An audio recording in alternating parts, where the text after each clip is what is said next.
Camera's all rolling. Good to go. We'll just go right ahead into How you doing, Miss Lee? Please raise your hand. I'll call on you, but we're going to start with Teresa. Diego, they added back the Trey Richardson pass that was initially scored as a rush. Gives you 484 yards, single-day program record. You get 5 touchdowns. To be able to walk off the field there with that, fans chanting your name, could you have drawn anything up better when you came to Vanderbilt? I'm blessed, you know. A lot of people, when I first got here, they said that, you know, why you going there? You're not going to be able to win. You're not going to be able to do this. And that's just the naysayers on the outside. We got a team full in the locker room. We practice what we preach. You know, we're about it. So we've got one more game in Knoxville. And, you know, it's to send us to the playoffs. So we got to go there and do our thing. Joey. They had your mom and your brothers all over TV tonight. Just what kind of presence were they for you? How motivating was it to walk out there and see them for senior day? Yeah, it's a blessing to have just your family there. You know, they haven't missed a game. The only time my mom's ever missed a game, she's missed 3 games in her life, and all of them have been against Hugh Freeze. And sadly, he wasn't there this game, so she got to come. But yeah, you know, I got a great family. I love them to death, and there's, you know, family comes before anything. So super appreciative of them coming and sacrificing all their time and their stuff. And my little sister got a game on Tuesday. You know, she could be preparing for that, but she gets hoops in here. So it's just a blessing just to be in the Vanderbilt facility. I feel like they embraced us, they love us, and, you know, we feel real comfortable. Gentry. You haven't been shy in the past about your feelings about Tennessee. How excited are you to have the chance to go play out? Yeah, I know you're trying to get me to say something or whatever.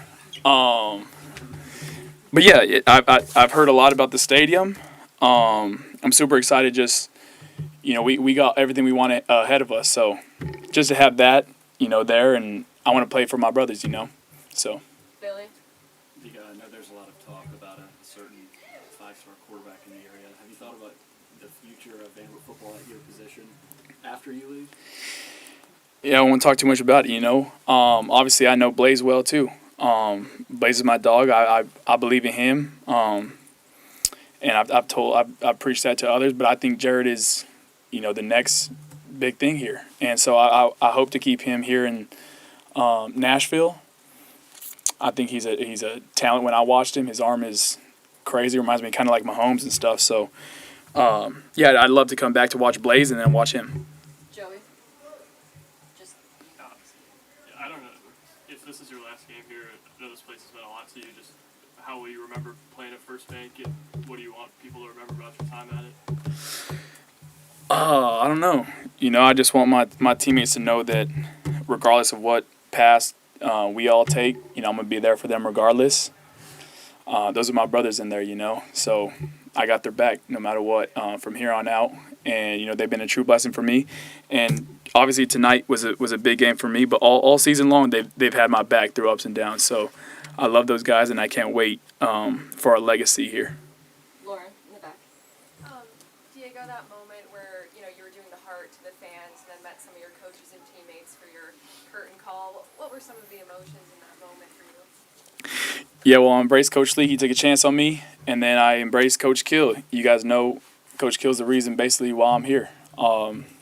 He brought me here. He took a chance on me in New Mexico State when I was a JUCO. I had no Division I offers. Had to walk on to JUCO. Almost walked on to New Mexico State, but I bribed him of a scholarship.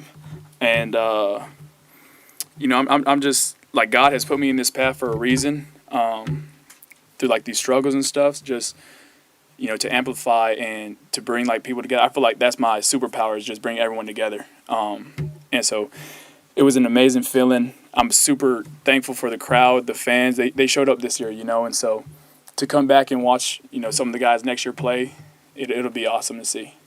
Joe Rexroad, and we'll finish with Gentry. Diego, how much have you improved as a passer in the past year plus? Yeah, well, a lot of people didn't think I could pass, you know.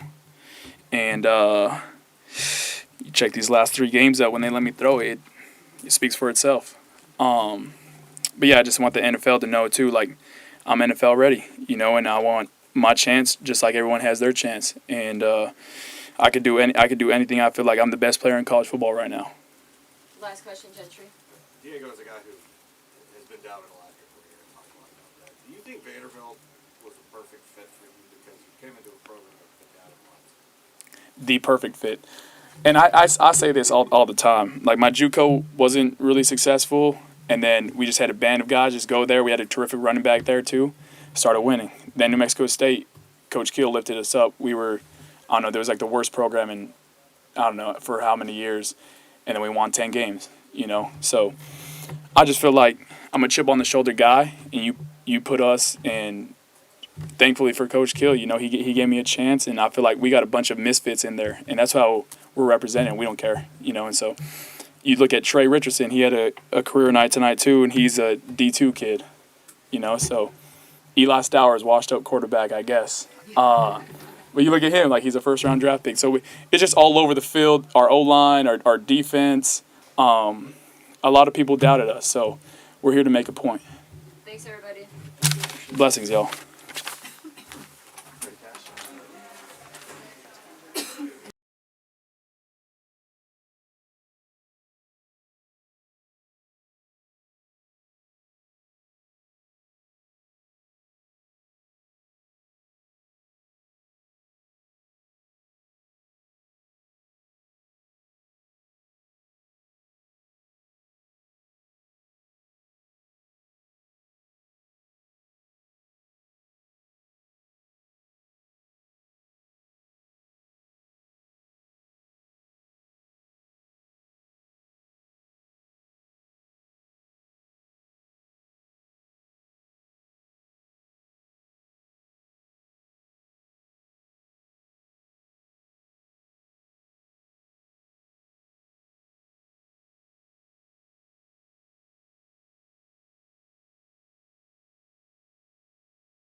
Cameras rolling. You guys good back there?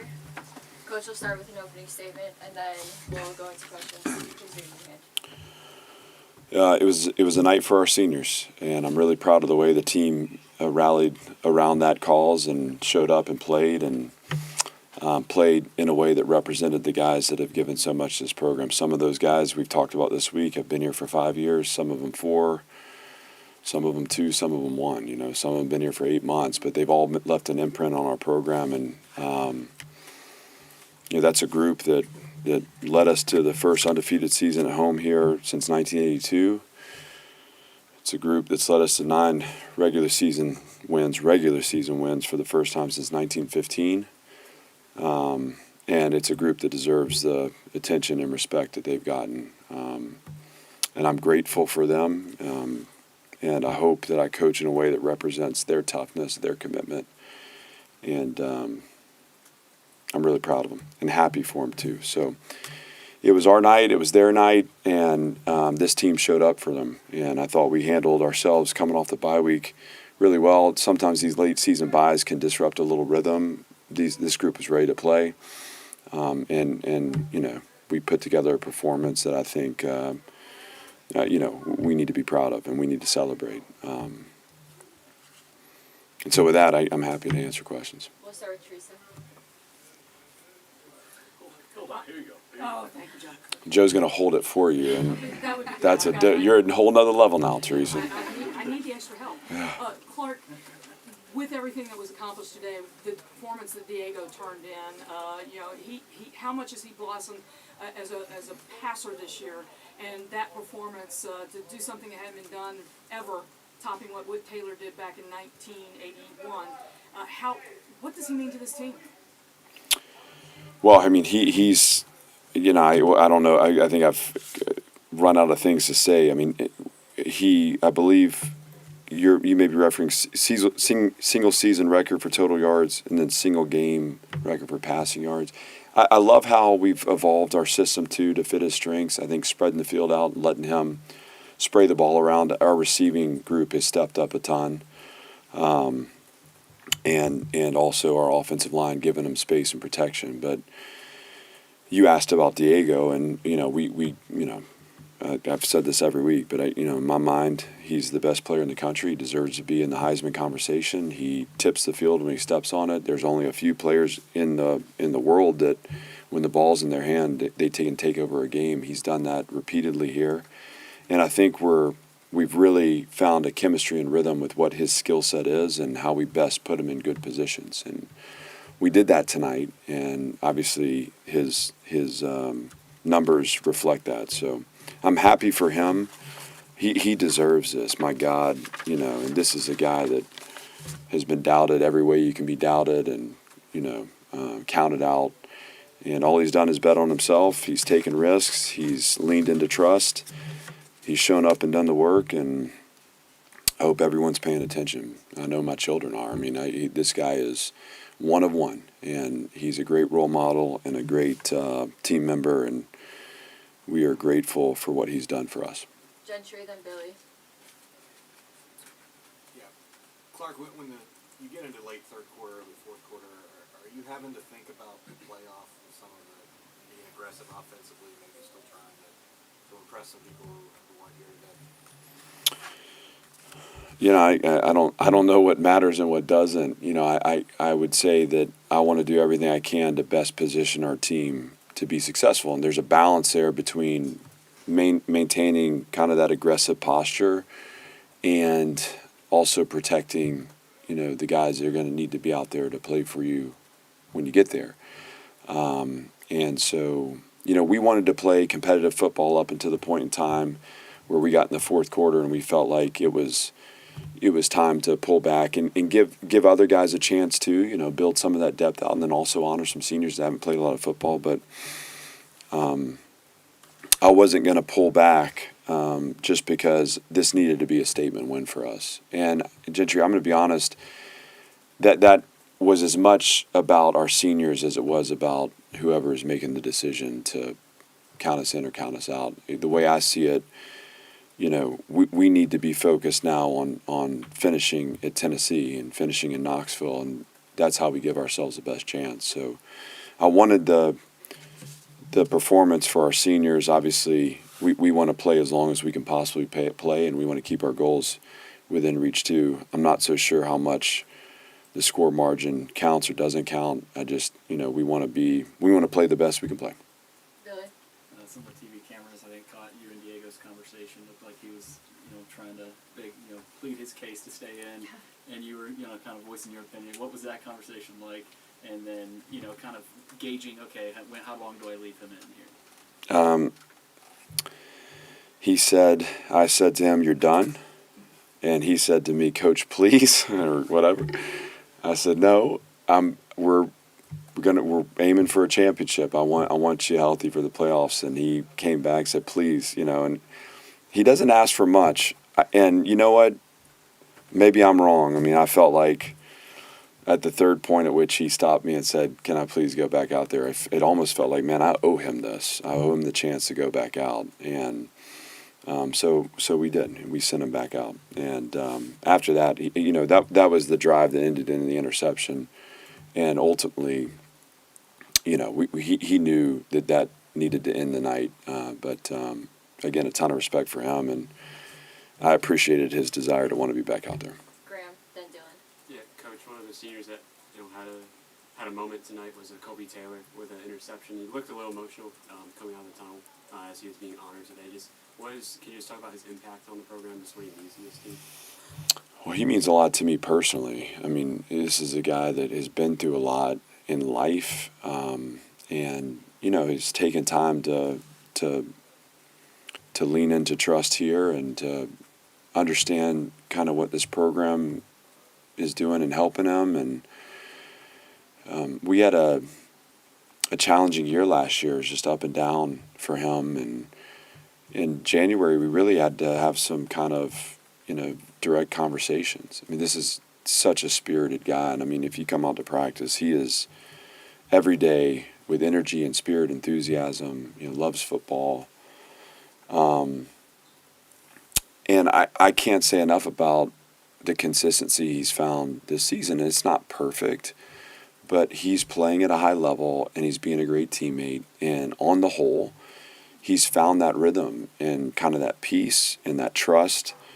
And so what a great moment for him tonight to come up with that interception. And, I think he ran it all the way to the end zone and celebrated it the right way too. I'm very happy for KT. He's such a valued member of our program. And I think such an example of what development can look like, what relationships can do, and why we don't give up on each other. We step into the support, we have the conversations, we create alignment, and we can create memories together. So I'm really proud of him, happy for him, and again, grateful he's with us. We'll go Dylan, then Eli.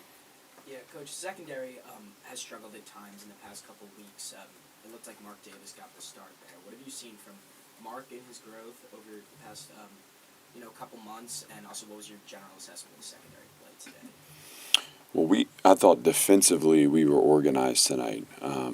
Now this was a really hot team, Kentucky, and I've got a ton of respect for them, a ton of respect for Mark Stoops and the program he's built. I've said this before. I think in so many ways he's modeled what that building a program looks like in this conference, and so they've really found a rhythm here as the season's worn on, and we needed to play well on defense. We felt like generating possessions was going to be critical to us, putting distance between the two teams. And that means we got to play well on third down. That means we got to get them off schedule and keep them off schedule and turn the ball over. And so defensively we did that. We were organized. We communicated well. We played with confidence. It looked to me like we returned to form. Early in the season, the Missouri game, it resembled that kind of performance. I think, if I'm not mistaken, 200 of their yards came, I'm going to screw this up, guys, in the fourth quarter or something to that effect. And 109, no, it's 213 yards of offense in the fourth quarter, where we were down the bench and just, getting guys out there to play. And I just say that to say, I don't want in the numbers to lose what I felt like was a really strong defensive performance. In particular, the secondary, I thought we covered well. Obviously, we were able to disrupt the ball and get turnovers. Thought Dante Carter showed up a couple times physically, a young player that's continuing to ascend. And we've had a tough couple weeks on defense. But I think that has less to do with our people and more to do with our organization. And so I was proud of the way the staff came together, the players bought into it. And we got back to some of the things that we needed to do just from getting the call, getting aligned, knowing what we're looking at, and getting to our technique faster than the opponent. What about Eli Rexroad finish with Elena? Coach, I think the Auburn game was a great example of that. There's no such thing as an easy game in the SEC, but how does it feel to go out there and dominate a team in conference play like you did tonight? Yeah, I mean, it feels good. I'm proud of our team. I think I've got a ton of respect for Kentucky. I felt like the way we played on defense early set a tone for us. It just set a tone, created the possessions. We were able to jump out to the lead, and then in the middle 2 quarters, we just pushed the gas down, and we can do that. But I think that performance is representative of the heartbeat of our program. It's representative of the sacrifice and suffering and the endurance of our seniors. And if I'm happy about anything, it's that we sent those guys out the right way. I mean, they have, and listen, they have been shoulder to shoulder with me. I'm in a role that, most times resembles a parent, but I feel closer to a brother, and that's because of the things we've gone through together. And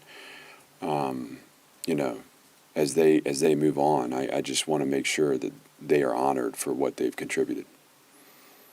Look, you mentioned Do you want Gentry to hold that for you? I don't want you to feel like you're. you mentioned evolving the system to fit Diego, and you guys have obviously thrown it a lot lately.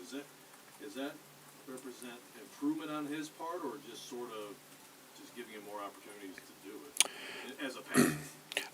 We have changed in some way, and not in some ways. I mean, in dramatic ways, the personality of our offense. Now we can go in. I think we had in the first quarter 1 offensive possession, as I have it, and so that looked like we ended the first drive with 14 plays, 9 minutes and 48 seconds, and we kicked a field goal.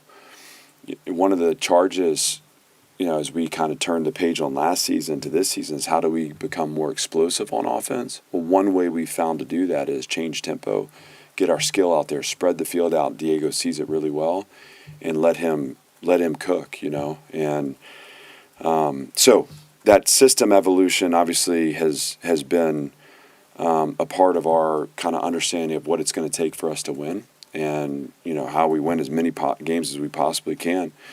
It's points per possession, it's down series success rate. Those are the things we're looking at.